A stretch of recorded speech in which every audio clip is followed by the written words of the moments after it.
여러분 안녕하세요. 인물탐 굿TV와 함께 해주셔서 감사합니다. 이번 시간에는 알렉산드로스 대왕에 대해 탐구해 보도록 하겠습니다. 채널 고정하시고 끝까지 함께 해주세요. 마케도니아의 알렉산드로스 3세, 역사의 알렉산드로스 대왕으로 기록된 이름은 단순한 한 시대의 정복자를 넘어 하나의 문화적, 역사적 현상으로 자리 잡고 있습니다. 그의 생애는 명확히 기록된 역사적 사실과 후대에 덧붙여진 전설적인 일화들이 뒤섞여 오늘날까지도 수많은 이들의 상상력을 자극하는 원천이 됩니다. 오늘 이 시간에는 그를 둘러싼 핵심적인 질문을 탐구하고자 합니다.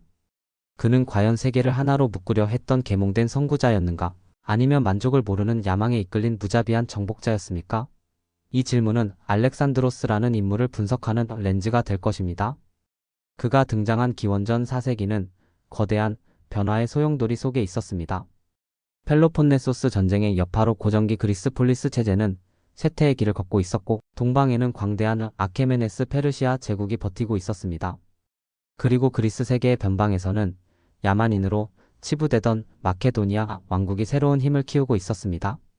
바로 이 권력의 공백 속에서 필리포스 2세와 그의 아들 알렉산드로스는 역사의 무대 전면으로 나아갈 준비를 하고 있었습니다. 알렉산드로스의 이야기는 그의 아버지 필리포스 2세가 다져놓은 토대 없이는 시작될 수 없습니다. 필리포스 이전의 마케도니아는 남부 그리스 도시국가들로부터 후진적이고 반쯤 야만적인 왕국으로 여겨졌으며 일리리아와 트라키아 등 주변 민족의 끊임없는 위협과 내부 불안에 시달렸습니다. 알렉산드로스의 할아버지인 아민타스 3세는 이 왕국을 겨우 유지하는 데 급급했습니다. 이러한 약소국을 강대국으로 변모시킨 인물이 바로 필리포스 2세였습니다. 그는 단순한 알렉산드로스의 아버지를 넘어 그 자체로 비범하고 냉철한 군주였습니다. 젊은 시절 테베의 볼모로 잡혀가 지내면서 당대 최고의 장군이었던 에파미논다스로부터 그리스의 선진, 군사 전략과 외교술을 직접 배울 기회를 얻었습니다. 이 경험은 그가 훗날 마케도니아를 혁신하는 사상적 자양분이 되었습니다. 알렉산드로스의 어머니는 에페이로스의 공주 올림피아스였습니다. 그녀는 황홀경에 빠지는 디오니소스 비교의 독실한 신자였으며 열정적이고 강인한 성격의 소유자였습니다. 필리포스와의 관계는 격렬한 애증으로 가득 찬 것으로 유명했습니다. 그리스인의 관점에서 볼 때 그녀의 이국적인 혈통과 신비주의적 성향은 훗날 알렉산드로스의 독특한 정체성을 형성하는 동시에 정치적 부담으로 작용하기도 했습니다. 알렉산드로스의 탄생을 둘러싼 신화는 그의 비범한 운명을 예고합니다. 특히 그의 진짜 아버지가 필리포스가 아니라 뱀의 형상으로 올림피아스를 찾아온 제우스 마이너스 암몬 신이라는 전설은 유명합니다. 이 신화는 올림피아스 스스로가 부추겼을 가능성이 높으며 훗날 알렉산드로스가 이집트를 정복했을 때 자신의 신성을 확립하는 강력한 정치적 선전 도구로 활용되었습니다. 이처럼 알렉산드로스는 서로 다른 두 세계의 유산을 물려받았습니다. 현실적이고 군사적 천재였던 아버지 필리포스로부터는 마케도니아의 왕위와 전략적 사고 그리고 끝없는 야망을 물려받았습니다. 반면 신비주의적이고 열정적인 이방인 어머니 올림피아스로부터는 자신을 신의 아들이라 믿는 운명론적 신념과 아킬레우스의 후예라는 영웅 서사에 대한 깊은 동경을 물려받았습니다. 이 이중적 유산은 그의 정체성에 내재된 근본적인 긴장감을 형성했습니다.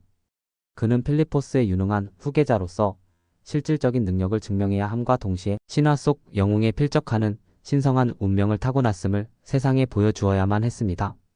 그의 전생에는 이 두 강력하고 때로는 충돌하는 유산을 통합하고 뛰어넘으려는 투쟁의 과정으로 볼 수 있습니다. 제우스의 아들이라는 서사는 단순한 정치적 수사를 넘어 그의 어머니로부터 주입된 깊은 개인적 신념이었을 것이며, 이는 그의 불가능해 보이는 야망을 정당화하는 심리적 원동력이 되었습니다. 필리포스는 자신의 아들이 단순한 전사왕을 넘어선 인물이 되기를 바랐습니다. 그는 당대 최고의 석학이자 플라톤의 제자였던 아리스토텔레스를 초빙하여 어린 알렉산드로스의 교육을 맡겼습니다. 이는 아들에 대한 필리포스의 거대한 야망을 보여주는 상징적인 투자였습니다. 아리스토텔레스는 알렉산드로스에게 정치학, 윤리학, 문학, 의학, 자연과학 등 폭넓은 학문을 가르쳤습니다. 특히 호메로스의 서사시 일리아스는 알렉산드로스에게 깊은 감명을 주었습니다. 그는 아리스토텔레스가 직접 주석을 단 일리아스 사본을 원정 내내 지니고 다니며 자신을 영웅 아킬레우스에 투영했습니다. 이는 그의 영광, 명예, 영웅적 리더십에 대한 관념을 형성하는 데 결정적인 역할을 했습니다. 알렉산드로스가 훗날 정복지에서 희귀한 동식물 표본을 채집해 스승에게 보낸 일화는 이러한 교육의 영향을 명백히 보여줍니다. 아무도 길들이지 못했던 사나운 명마 푸케 팔라스에 얽힌 일화는 그의 비범함을 상징적으로 보여줍니다. 어린 알렉산드로스는 말이 자신의 그림자를 보고 두려워한다는 사실을 유일하게 간파하고 말을 태양 쪽으로 돌려세워 그림자를 보지 못하게 함으로써 길들이는 데 성공했습니다. 이를 본 필리포스가 내 아들아, 너에게 걸맞은 왕국을 찾아보아라. 마케도니아는 너에게 너무 좁다라고 외쳤다는 이야기는 그의 미래에 대한 강력한 암시였습니다. 물론 아리스토텔레스의 영향력에 대한 역사적 평가는 엇갈립니다. 일부는 그의 교육이 알렉산드로스의 지적 기반을 형성했다고 강조하지만 다른 한편에서는 알렉산드로스가 야만인 문화를 포용하는 등 스승의 그리스 중심주의적 가르침과 상반된 행보를 보였다고 지적합니다. 분명한 것은 알렉산드로스가 수동적인 지식의 수용자가 아니었다는 점입니다. 그는 스승에게서 배운 논리, 과학적 호기심, 정치 이론 등 유용한 것은 적극적으로 받아들이되 자신의 더 원대하고 포용적인 비전에 맞지 않는 것은 과감히 버리는 능동적인 종합가였습니다. 알렉산드로스가 물려받은 가장 큰 유산은 필리포스가 평생에 걸쳐 완성한 강력한 군대였습니다. 필리포스는 전통적인 그리스식 창을 5.5m에 달하는 장창, 사리사으로 개량하여 정면에서는 거의 무적에 가까운 밀집 장창 보병대 팔랑크스를 창설했습니다. 또한 마케도니아 귀족들로 구성된 정예 중기병대 헤타이로 이왕의 친구들을 조직하여 팔랑크스가 모루 역할을 하는 동안 적의 측면과 후방을 강타하는 망치 역할을 맡겼습니다. 필리포스의 진정한 천재성은 이 다양한 병종들을 하나의 유기적인 제병협동 부대로 통합하여 빠르고 치명적인 군사력을 창출한 데 있었습니다. 이 강력한 군대를 바탕으로 필리포스는 그리스 도시국가들을 차례로 복속시켰고 기원전 338년 카이로네이아 전투에서 결정적인 승리를 거두었습니다. 이 전투에서 18세의 알렉산드로스는 좌익을 지휘하며 막강한 테베의 신성대를 격파하는 혁혁한 공을 세웠습니다. 이 승리로 필리포스는 코린토스 동맹을 결성하여 그리스 세계의 패권을 장악하고 페르시아 원정을 위한 총사령관의 계문으로 추대되었습니다. 그러나 페르시아 원정을 눈앞에 둔 기원전 336년 필리포스는 자신의 딸 결혼식 축하연이 열리던 극장에서 암살당했습니다. 이 사건은 고대사의 가장 큰 미스터리 중 하나로 남아 있습니다. 암살범은 왕의 경호원이었던 파우사니아스로 그는 현장에서 도주하다가 살해되었습니다. 암살의 배후에 대해서는 여러 가설이 존재합니다. 첫째, 공식적인 기록에 따른 개인적 원한설입니다. 디오도로스 시켈로스 등은 필리포스의 총애를 잃은 파우사니아스가 아탈로스 장군의 부하들에게 끔찍한 모욕을 당했고 이에 대한 복수를 필리포스에게 청했으나 거절당하자 왕에게 칼을 돌렸다고 기록했습니다. 아리스토텔레스 역시 이 견해를 지지했습니다. 둘째, 가장 유력하게 거론되는 왕위 계승을 둘러싼 궁정 암투설입니다. 필리포스의 죽음으로 가장 큰 이득을 본 인물은 알렉산드로스와 그의 어머니 올림피아스였습니다. 필리포스가 순수 마케도니아 혈통의 새로운 아내 클레오파트라, 에우리디케를 맞이하고 아들을 낳을 가능성이 생기자 이방인의 피가 섞인 알렉산드로스의 계승권은 심각한 위협에 처했습니다. 남편에게 버림받은 올림피아스와 후계자 자리가 위태로워진 알렉산드로스에게는 강력한 암살 동기가 있었습니다. 암살 후 올림피아스가 파우사니아스의 시신에 왕관을 씌웠다는 기록은 이러한 의심을 더욱 증폭시킵니다. 셋째, 페르시아 배후설입니다. 필리포스의 원정을 두려워한 페르시아 제국이 자객을 보냈다는 주장입니다. 알렉산드로스 자신도 훗날 다리우스 3세를 비난하는 선전전에서 이 주장을 활용했습니다. 결론적으로 파우사니아스의 개인적인 원한이 직접적인 계기가 되었을 가능성은 높습니다. 하지만 계승 위기로 극도로 긴장된 마케도니아 궁정의 정치적 상황을 고려할 때 그가 더 강력한 인물, 특히 올림피아스에 의해 사주받거나 조종되었을 가능성을 배제하기 어렵습니다. 알렉산드로스의 직접적인 개입 여부는 증명할 수 없는 영역으로 남아있지만 아버지의 죽음이 그의 운명을 결정지은 분수령이었음은 분명합니다. 필리포스의 암살은 단순히 한 군주의 죽음 이상의 의미를 지닙니다. 필리포스는 비범한 인물이었지만 그의 목표는 아들보다 현실적이었을 수 있습니다. 그의 페르시아 원정은 소아시아의 그리스 도시들을 해방하고 아나톨리아를 확보하는 등 보다 제한적인 목표를 가졌을 가능성이 있습니다. 반면 알렉산드로스의 야망은 페르시아 제국의 완전한 정복과 그 너머의 세계, 제국 건설이라는 그야말로 무한한 것이었습니다. 결국 필리포스의 죽음은 그 배우가 누구였든 간에 알렉산드로스라는 비범한 인물의 고삐를 풀어 세계사라는 무대에 풀어놓는 결정적 계기가 되었습니다. 만약 필리포스가 살아서 원정을 이끌었다면 역사는 거대한 마케도니아 왕국의 탄생을 기록했겠지만 우리가 아는 헬레니즘 세계는 열리지 않았을 것입니다. 이 피비린내 나는 암살은 위대한 현실주의자를 신화적 비전가로 대체함으로써 동서양 역사의 물줄기를 완전히 바꾸어 놓은 필연적인 촉매제였습니다. 알렉산드로스의 동방 원정은 인류 역사상 가장 위대한 군사적 업적 중 하나로 평가받습니다. 기원전 336년 20살의 나이로 왕위에 오른 알렉산드로스는 한치의 망설임도 없이 권력 기반을 다졌습니다. 그는 군대와 귀족들의 지지를 확보하는 동시에 사촌 아민타스 4세를 비롯한 잠재적 경쟁자들을 신속하게 제거하며 왕자를 굳혔습니다. 그의 리더십이 처음으로 시험대에 오른 것은 그리스의 반란이었습니다. 알렉산드로스가 북방 원정 중 전사했다는 헛소문이 퍼지자 과거 그리스의 맹주였던 테베가 반란의 기치를 들었습니다. 알렉산드로스의 대응은 그의 성격을 극명하게 보여주었습니다. 그는 상상을 초월하는 속도로 군대를 남하시켜 테베를 포위했습니다. 짧은 공성전 끝에 도시를 함락시킨 그는 다른 그리스 도시들에게 공포를 심어주기 위한 본보기로 테베를 철저히 파괴했습니다. 6,000명의 시민이 학살당했고 살아남은 3만 명은 노예로 팔려나갔습니다.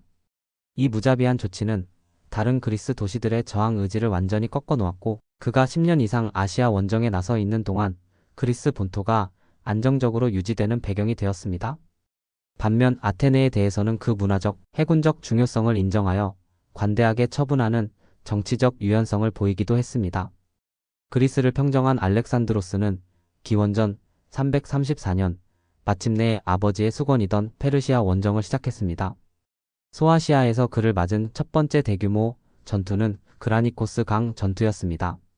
노련한 장군 파르메니오는 신중한 접근을 조언했지만 알렉산드로스는 이를 무시하고 강 건너편에 포진한 적을 향해 즉각적인 도하 공격을 명령했습니다.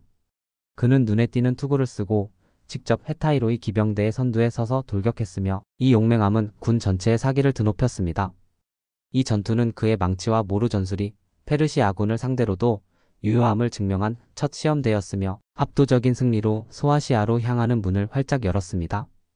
기원전 333년 알렉산드로스는 이수스에서 페르시아의 황제 다리우스 3세와 처음으로 직접 맞붙었습니다. 다리우스는 수적으로 우세한 대군을 이끌고 알렉산드로스의 배후를 차단하는 데 성공하며 그를 전략적 위기에 빠뜨렸습니다. 그러나 전투가 벌어진 좁은 평원은 페르시아의 수적 우위를 무력화시켰습니다. 알렉산드로스는 다시 한번 직접 기병 돌격을 감행했고 그의 목표는 단 하나, 다리우스 3세였습니다. 황제를 향해 무섭게 돌진하는 알렉산드로스의 기세에 눌린 다리우스가 전차를 돌려 도망치자 페르시아 아군의 전열은 순식간에 무너졌습니다. 이 전투의 결과 다리우스의 어머니와 아내, 딸들이 포로로 잡혔고 알렉산드로스가 이들을 정중하게 대우한 일화는 그의 관대함을 보여주는 전설로 남게 되었습니다. 이수스에서의 승리 후 알렉산드로스는 페르시아의 심장부로 직행하는 대신 남쪽으로 방향을 틀었습니다. 그의 목표는 강력한 페르시아 해군의 근거지인 지중해 연안 도시들을 장악하여 해상 위협을 제거하는 것이었습니다. 그 과정에서 가장 큰 난관은 섬 요새 도시 티레였습니다. 난공불락으로 여겨졌던 티레를 공략하기 위해 알렉산드로스는 7개월에 걸쳐 육지에서 섬까지 이어지는 거대한 제방을 쌓는 대공사를 벌였습니다. 이는 그의 불굴의 의지와 공성 기술의 정점을 보여주는 사례였습니다. 티레와 가자를 함락시킨 후 이집트로 향한 알렉산드로스는 피 한 방울 흘리지 않고 정복에 성공했습니다. 페르시아의 압제에 시달리던 이집트인들은 그를 해방자로 환영했습니다. 그는 이집트의 전통과 종교를 존중하여 파라오로 즉위했습니다. 이후 그는 사막을 가로지르는 위험한 여정 끝에 시와 오아시스에 있는 암몬 신전을 찾았습니다. 그곳의 신관들은 그를 암몬의 아들로 칭했고 이는 그리스의 제우스 신의 아들과 동일시되었습니다. 이 신탁은 그의 신성한 지위를 공인하는 결정적인 사건이었으며 다민족 제국을 통치하는 강력한 명분을 제공함과 동시에 그 자신의 정체성에도 깊은 영향을 미쳤습니다. 나일강 삼각주에는 자신의 이름을 딴 도시 알렉산드리아를 건설했습니다. 이 도시는 그리스와 이집트를 잇는 전략적 항구이자 문화적 교차로로 설계되었으며 훗날 거대한 도서관과 등대를 갖춘 헬레니즘 세계 최고의 지식, 문화, 상업 중심지로 발전하게 됩니다. 기원전 331년 다리우스 3세는 제국의 운명을 건 마지막 결전을 준비했습니다. 그는 가우 가멜라의 넓고 평탄한 평원의 제국 전역에서 긁어모은 대군을 집결시켰습니다. 이 평원은 수적 우위와 낯 달린 전차의 위력을 극대화하기 위해 다리우스가 직접 고르고 다져놓은 곳이었습니다. 가우 가멜라 전투에서 보여준 알렉산드로스의 전술은 그의 군사적 천재성의 결정체로 평가받습니다. 그는 자신의 군대를 비스드미 사선으로 전진시켜 페르시아 좌익이 자신을 포위하도록 유도했습니다. 이 기동은 페르시아군의 전열 중앙과 좌익 사이에 의도적으로 틈을 만들어냈습니다. 결정적인 순간 알렉산드로스는 이 틈을 향해 직접 헤타이로의 기병대를 이끌고 쐐기 모양으로 돌격했습니다. 목표는 또다시 다리우스였습니다. 이수스에서처럼 다리우스는 공포에 질려 도망쳤고 황제가 사라진 페르시아군은 와해되었습니다. 이 전투는 망치와 모루 전술의 대규모 야전 적용의 완벽한 사례였습니다. 이 승리로 알렉산드로스는 바빌론, 수사와 같은 제국의 심장부를 손에 넣었고 사실상 페르시아의 주인이 되었습니다. 다리우스를 추격하고 페르시아 제국의 동쪽 영토 오늘날의 아프가니스탄과 중앙아시아를 정복하는 과정은 원정 중 가장 힘든 시기였습니다. 알렉산드로스는 박트리아와 소그디아나에서 스피타메네스와 같은 지역 지도자들이 이끄는 끈질긴 게릴라 저항에 직면했습니다. 이 시점에서 알렉산드로스는 단순한 정복을 넘어 통치 전략의 변화를 모색하기 시작했습니다. 그는 군사적 압박만으로는 이 광대한 지역을 안정시킬 수 없음을 깨달았습니다.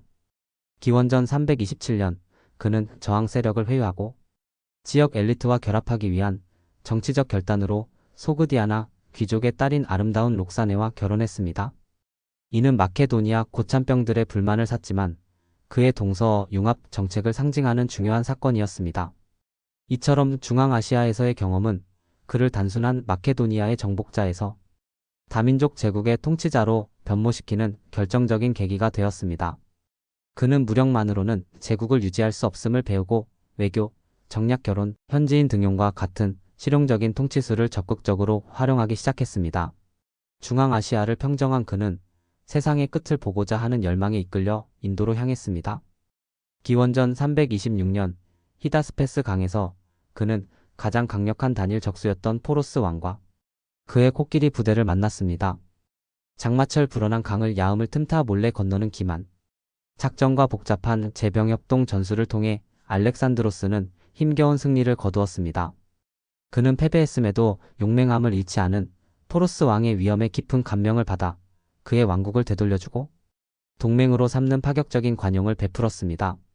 그러나 히다스페스 전투 이후 수년간의 원정과 전투에 지칠 대로 지친 그의 군대는 더 이상의 동진을 거부했습니다. 히파시스 강 유역에서 병사들은 마침내 반란에 가까운 저항을 일으켰고 동쪽에는 더 강력한 제국이 있다는 소문에 겁을 먹었습니다. 알렉산드로스는 병사들을 설득하려 했으나 실패했고 결국 눈물을 머금고 회군을 결정했습니다. 이곳이 그의 정복이 멈춘 동쪽 끝 경계선이 되었습니다. 페르시아의 심장부로 돌아온 알렉산드로스는 자신의 동서 융합 정책을 가장 극적인 방식으로 실행에 옮겼습니다. 기원전 324년 수사에서 열린 합동 결혼식이 그것입니다. 그는 자신을 포함한 80여 명의 마케도니아 고위 장교들에게 페르시아 귀족 여성들과 결혼하도록 명했습니다. 또한 아시아 여성과 결혼한 수천 명의 일반 병사들에게도 막대한 지참금을 하사했습니다. 이는 마케도니아인과 페르시아인을 융합하여 새로운 제국의 지배계급을 창출하려는 의도적인 정책이었습니다. 그러나 10년 넘게 그를 따랐던 마케도니아 고참병들의 불만은 극에 달했습니다. 그들은 알렉산드로스가 페르시아식 폭장과 궁정 예법을 받아들이고 페르시아인들을 군대에 동등하게 편입시키는 동방화 정책에 깊은 반감을 품고 있었습니다. 마침내 바빌론 인근 오피스에서 이 불만이 폭발하여 두 번째 반란이 일어났습니다. 병사들은 그의 신성을 조롱하며 암몬 신을 뜻하는 당신의 아버지나 데리고 원정을 가시오 라고 외쳤습니다. 알렉산드로스의 대응은 분노와 교묘한 수사학이 뒤섞인 명령기였습니다. 그는 즉시 주동자 13명을 처형한 뒤 연단에 올라 감정에 호소하는 연설을 시작했습니다. 그는 아버지 필리포스와 자신이 어떻게 가난한 양측이었던 마케도니아인들을 세계의 지배자로 만들었는지를 상기시켰습니다. 그리고는 그들을 버리고 페르시아인들로 새로운 친위대를 구성하겠다며 자리를 떠나버렸습니다. 모욕감과 수치심에 휩싸인 마케도니아 병사들은 왕의 용서를 구걸했고 거대한 화해의 연회가 열리면서 그의 권위는 다시 한번 공고해졌습니다. 바빌론에서 보낸 마지막 해 알렉산드로스는 아라비아 반도 원정이라는 다음 계획을 구상하고 있었습니다. 기원전 323년 6월 오랜 연애 끝에 그는 극심한 고열에 시달리며 병상에 눕게 되었습니다. 그의 상태는 열흘에 걸쳐 악화되었고 결국 말을 할 수 없는 지경에 이르러 자신 앞을 지나가는 병사들에게 손을 흔들어주는 것이 전부였습니다. 그는 기원전 323년 6월 13일 32세의 젊은 나이로 숨을 거두었습니다. 그의 정확한 사인은 역사상 가장 큰 미스터리 중 하나로 남아 있습니다. 현대 학자들 사이에서 가장 유력한 가설은 질병입니다. 수년간의 원정으로 인한 피로와 수많은 부상, 과도한 음주로 약해진 상태에서 말라리아, 장티푸스 혹은 웨스트 나일 바이러스 같은 질병에 감염되었을 것이라는 추정입니다. 최근에는 길렉마이너스 발해 증후군이라는 희귀신경질환이 원인이었다는 주장도 제기되었습니다. 반면 고대 기록들은 독살의 가능성을 암시합니다. 마케도니아의 섭정이었던 안티파트로스가 보낸 독약에 의해 살해되었다는 음모론은 당시에도 널리 퍼져 있었습니다. 심지어 스승 아리스토텔레스가 연루되었다는 설까지 제기될 정도였습니다. 그러나 그의 병세가 열흘 이상 지속되었다는 점은 급성 독살의 가능성을 낮춥니다. 결국 질병이 가장 합리적인 사인이지만 그를 둘러싼 증오와 암투의 분위기는 톡살설이 오늘날까지도 생명력을 갖게 하는 배경이 되고 있습니다. 알렉산드로스는 명확한 성인 후계자 없이 세상을 떠났습니다. 아내 록사네는 훗날의 알렉산드로스 4세를 임신 중이었고 지적 장애가 있는 이복형 필리포스 3세가 있을 뿐이었습니다. 임종의 자리에서 제국을 누구에게 남기느냐는 질문의 그가 가장 강한 자에게 라고 속삭였다는 전설은 사실 여부를 떠나 내전의 서막을 알리는 신호탄이었습니다. 그의 사후 40년은 디아도코 이후계자들라 불리는 그의 유력 장군들인 프톨레마이오스, 셀레우코스, 안티고노스, 카산드로스 등이 벌이는 잔혹하고 복잡한 권력 투쟁으로 채워졌습니다. 이 과정에서 알렉산드로스의 혈육은 권력 다툼의 희생양이 되어 모두 살해당했습니다. 어머니 올림피아스, 아내 록사네, 그리고 유복자 알렉산드로스 4세까지 모두 비극적인 최후를 맞았습니다. 기원전 309년경 알렉산드로스의 직계 혈통은 완전히 단절되었습니다. 수십 년간의 전쟁 끝에 하나의 제국이라는 꿈은 산산조각 났습니다. 광대한 영토는 결국 이집트의 프톨레마이오스 왕조, 페르시아와 동방의 셀레우코스 왕조, 마케도니아와 그리스의 안티고노스 왕조 등 여러 개의 헬레니즘 왕국으로 분열되었습니다. 이 제국의 급속한 붕괴는 알렉산드로스 프로젝트의 근본적인 결함을 드러냅니다. 그가 세운 제국은 제도나 시스템이 아닌 오직 알렉산드로스라는 개인의 카리스마와 신성성의 의존에 유지되었습니다. 군대와 피정복민들의 충성은 마케도니아라는 국가나 제국이라는 추상적 개념이 아닌 알렉산드로스 개인에게 바쳐진 것이었습니다. 그는 제국을 지탱하는 유일한 기둥이었습니다. 따라서 그의 갑작스러운 죽음은 구조 전체의 붕괴를 의미했습니다. 그가 남긴 제도는 그를 대체할 수 있을 만큼 견고하지 못했습니다. 결국 그의 가장 위대한 강점, 즉 초인적인 개인의 역량은 역설적으로 제국의 가장 큰 약점이었던 셈입니다. 디아도코의 전쟁은 단순한 권력 투쟁이 아니라 중심축을 잃은 거대한 구조물이 필연적으로 무너져 내리는 과정이었습니다. 그 결과 알렉산드로스의 유산은 통일된 정치체가 아닌 후계 왕국들을 통해 퍼져나간 헬레니즘이라는 공유된 문화로 남게 되었습니다. 알렉산드로스의 가장 지속적인 유산은 정치적 통일이 아니라 그가 연 문화적 시대, 즉 헬레니즘입니다. 그의 죽음 기원전 323년부터 로마가 이집트를 정복기 원전 30년 하기까지 약 300년간 그리스 헬라스 문화는 근동, 이집트, 페르시아의 문화와 융합하여 새로운 세계주의적 문화를 탄생시켰습니다. 그리스어의 코인의 방언은 이 광대한 지역의 상업, 행정, 학문의 공용어가 되었습니다. 알렉산드로스와 그의 후계자들이 세운 도시들, 특히 이집트의 알렉산드리아는 다양한 인종과 문화가 뒤섞이는 국제적 중심지이자 학문과 혁신의 산실이 되었습니다. 알렉산드리아 도서관은 당대 알려진 모든 지식을 집대성하는 세계 최대의 연구기관으로 자리매김했습니다. 이 시대는 수학 유클리드, 물리학 아르키메데스, 천문학 에라토스테네스 등 자연과학이 비약적으로 발전했으며 철학은 폴리스 중심의 사고에서 벗어나 개인의 행복과 내면의 평화를 추구하는 스토아 학파와 에피쿠로스 학파를 낳았습니다. 알렉산드로스는 후대의 수많은 정복자와 지도자들에게 영감의 원천이자 경쟁의 대상이 되었습니다. 로마의 폼페이우스와 카이사르는 의식적으로 그를 모방했으며 칼리굴라와 카라칼라 같은 황제들은 그의 이미지를 흉내내고자 했습니다. 로마에게 그는 세계 정복자의 궁극적인 모델이었습니다. 그의 전설은 중세와 이슬람 세계에서도 이어졌습니다.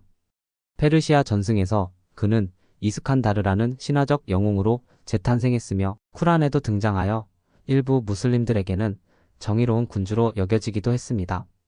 나폴레옹 보나파르트와 같은 근대의 정복자들 역시 그의 전역을 깊이 연구하며 그를 정신적 선배로 여겼습니다. 현대에 이르러 그에 대한 평가는 극명하게 엇갈립니다. 한편에서는 그를 동서의 장벽을 허물고 인류를 하나의 공동체로 만들려 했던 위대한 비전가로 칭송합니다. 그의 융합 정책과 타문화에 대한 존중이 그 근거로 제시됩니다. 다른 한편에서는 그를 수십만 명의 목숨을 앗아가고 고대 문명을 파괴 페르세폴리스 방화 등했으며 권력과 영광에 대한 끝없는 욕망에 사로잡힌 무자비한 폭군으로 비판합니다. 테베의 파괴와 말년의 편집증적인 폭력성이 이러한 평가를 뒷받침합니다. 알렉산드로스의 영향력은 오늘날에도 여전히 유효합니다. 그의 군사 전략과 전술은 전 세계 군사학교에서 필수적으로 연구되고 있으며 그의 리더십, 스타일, 선두에서 지휘하고 병사들과 고난을 함께하는 모습은 경영대학원과 리더십 세미나에서 분석 대상이 됩니다. 올리버 스톤의 영화 알렉산더를 비롯한 수많은 영화, 소설, 비디오 게임은 그의 복잡한 캐릭터를 현대 대중문화 속에 끊임없이 재현하고 있습니다. 이러한 매체들은 때로는 위대한 전략가로, 때로는 고뇌하는 아들로, 때로는 이상을 꿈꾸는 지도자로 그의 다양한 면모를 조명하며 현대인들의 인식을 형성합니다. 결론적으로 알렉산드로스의 진정한 유산은 그가 창조한 헬레니즘 세계를 넘어 그가 상징하는 개념 그 자체에 있습니다. 그는 인간 야망의 극한, 지성과 폭력의 결합, 그리고 정복과 문명 사이의 영원하고 복잡한 관계를 체현합니다. 그는 후대의 모든 시대가 자신의 꿈과 두려움을 투영하는 거울과 같은 존재로 남아 있습니다. 그의 이야기는 우리에게 권력, 운명, 그리고 위대함의 정의에 대한 근본적인 질문을 던지며 한 개인의 의지가 어떻게 세상을 재편할 수 있는지에 대한 영원한 탐구 과제를 남깁니다. 오늘 영상이 도움이 되셨다면 구독과 좋아요, 알림 설정까지 부탁드립니다. 저는 다음에도 유익한 정보로 찾아뵙겠습니다. 시청해주셔서 감사합니다.